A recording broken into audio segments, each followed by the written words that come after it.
to English Club TV. I am Ashley Jenkins. And I am Holly Holborn, and this is our guest today, Elizabeth Benkert Rasmussen. All right, so to start us off, we want to know, what made you want to become an English professor, and why Shakespeare? The professor part was kind of an accident, but I went to graduate school and they gave me a teaching assistantship, and I was utterly terrified, but it actually kind of turned out to be kind of fun, and I enjoyed working with students. My dad was a high school teacher, and all my life I swore I am never, never, never going to be a teacher, but college students are much nicer than high school students, I think.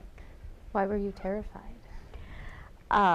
Well, the whole public speaking thing, right? I figured, standing but I up. just wanted to make sure. What was the class that you taught? Was it comp? Or? It was comp, yeah. They gave us 1 week's worth of training and then sort of had us just jump into the deep end of the pool.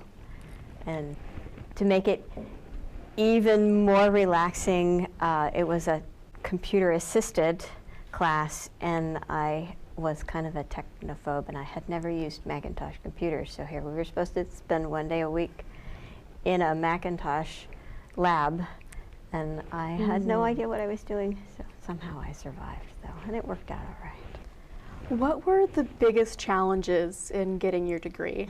Playing catch-up, because I didn't start out as an English major. I started out as a biochemistry major, and I didn't actually switch majors until the second semester of my junior year. Wow. So I was only an English major really for a year and a half. And then I went to graduate school, and everyone else, I felt like anyway, everyone else had read mountains more than I had, and so I spent a lot of time just trying to, nodding and smiling while I tried to play catch up. I understand that. Yeah, I changed my major 5 times. Yeah. So. All right, so you had a specific major in Shakespeare, right, at one point?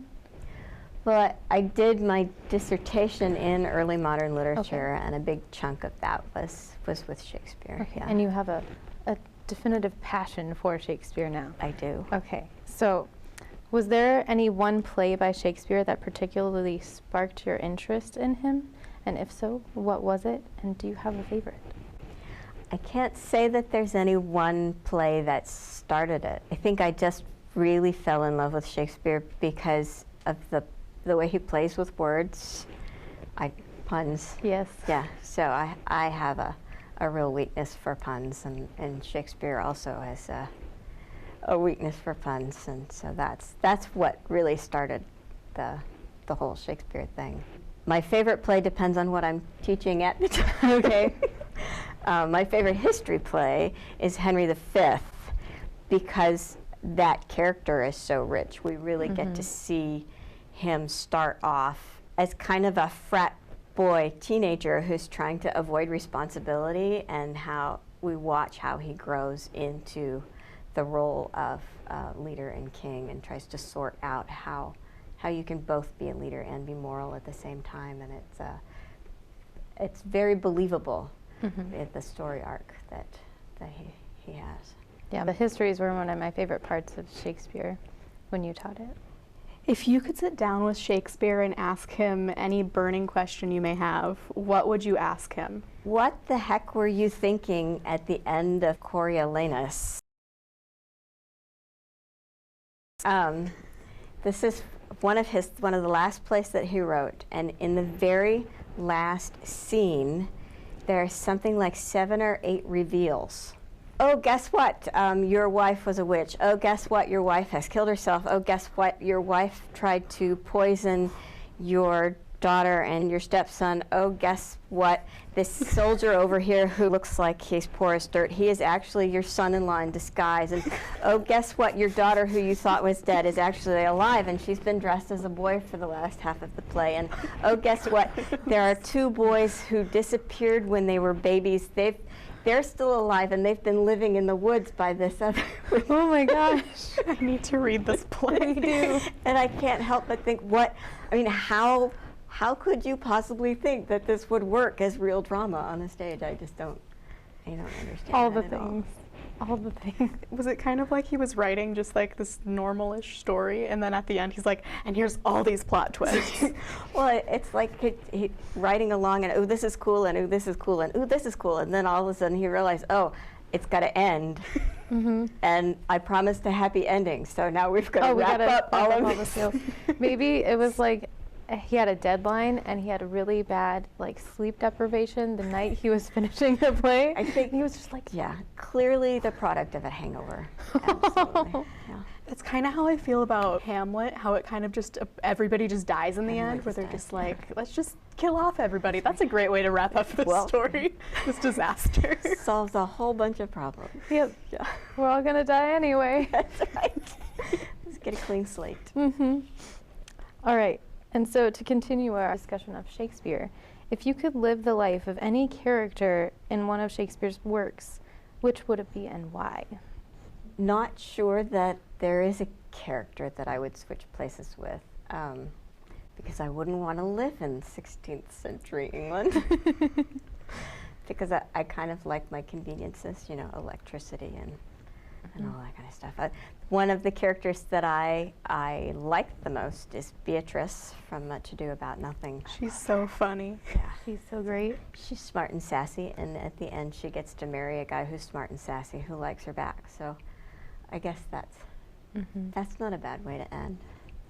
I mean, you could always just take her into the 21st century. Just Ooh, we need to rewrite There you go. Much Ado for the 21st century. exactly. You Group- could do group that for your project. honors thesis. There you go. Good. Rewrite Much Ado About Nothing. Make That would it be wonderful. super hip. They have Shakespeare books that have them in text message format. Oh, yeah, you They're should. so Oh my gosh. funny. I have the Macbeth one, and there's one for Midsummer Night's Dream Mm-hmm.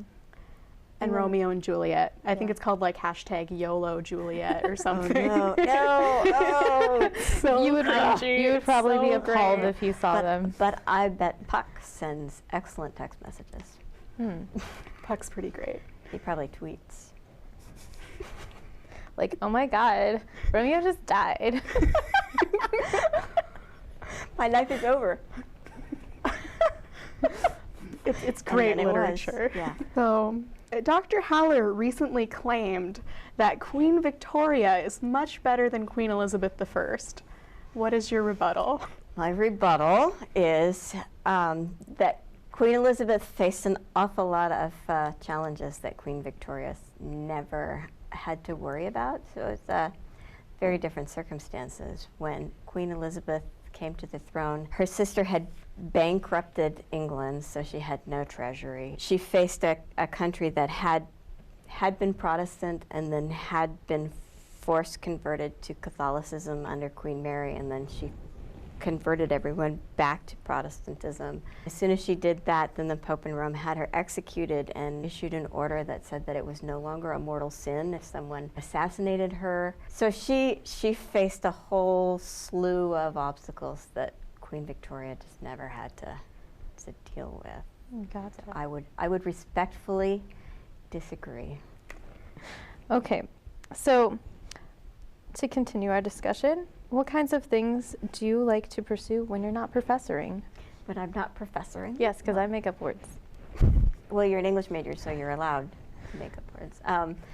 I like to garden, flowers, though not vegetables. I'm an utter failure at growing tomatoes. But what about that vegetable love? It's passed me by, alas. That was a pretty good one. Vegetables have no love for me. Okay. So just flowers, and I enjoy cooking, and I like to write poetry. So those are the things I do when I'm not professoring, I guess. Awesome. So there are multiple Marvel movies coming out. Which one are you the most excited for? Thor, Ragnarok, because Loki. I think that's probably one of the the richest characters in the Marvel universe. They gave him a really interesting backstory, and I'm kind of disappointed that I feel like they've wasted that character somewhat. They could do a little bit more with that character. For some Sweets and Stories, you read Thor. I read an adaptation of one of the Norse myths, and was it the one where Thor's hammer is stolen, and in order to get it back, Loki convinces Thor to dress up as a woman. Oh, yes. I think I remember that. I just remember there And was a lot of swearing. They pretend that Thor is the goddess Freya, and they're going to go to the giant's house, and Freya's going to marry the giant, and so Thor is dressed up as a girl, and it's pretty funny. Mm-hmm. And I think everybody really wants a low-key day anyway. I had to. Did you see Guardians of the Galaxy? I have. Who is your favorite character? My favorite character? Probably Rocket the Raccoon. Okay. Because he's really not what you would expect. He's very sassy. Mm-hmm. I am Groot. You That was my favorite character. Groot.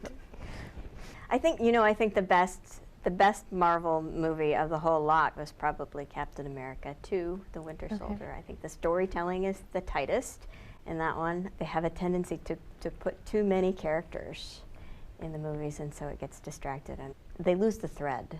And in The Winter Soldier, they really focus very tightly on a single storyline, and they don't try and shoehorn in an artificial romance, which I think is, I'm still angry about the Age of Ultron, where they had Natasha Romanoff and Bruce Banner smooching, and I think it made no sense to me whatsoever. It was completely, utterly contrived. So I would like to erase that part of the movie.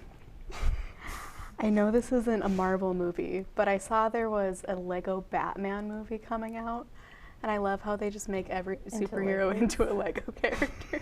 Yes. All the Legos. I think that will probably be hilarious. It looked funny from the preview that I saw. Did you guys see the Lego movie? Everything I've is seen awesome. bits and pieces of I've it. also seen bits and pieces, but it was, from what I saw, it was hilarious. It's very funny. You should watch the whole thing. We should watch it. The small child I babysit was really into it for a while, but I didn't get the chance to sit down and watch it with him. I had to run after the rest of them. I highly recommend it. I should watch it sometime. Yeah, we'll have a movie night. It'll be great. Before we ramble on for too long, we'll end this session and see you all next time.